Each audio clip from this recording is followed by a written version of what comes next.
Nëse kërkoj vetëm Allahut. Pra vetëm Allahut kërkoj, vetëm atij lutju. As kujt tjetër, as varit, as në një gjëje, as njerëzve të cilët nuk ka mundësi të përgjigjen kërkesës tënde, dhe nëse kërkon ndihmë, kërkoje vetëm prej Allahut.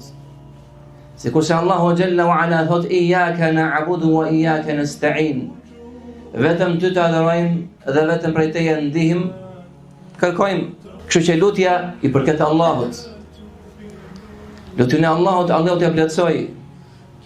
Wa qala rabbukum ud'uni astajib lakum. Zoti juaj ka thënë: lutuni mua që unë të përgjigjem, dhe nëse të pyesin robët e tu robët e mi për mua, thuaj që unë jam afër, i përgjigjem lutësit kur ai më thret, më lutet, le t'i përgjigjen thes time dhe të besojnë në mua në mënyrë që ata të ecin me drejtësi në jetën e tyre.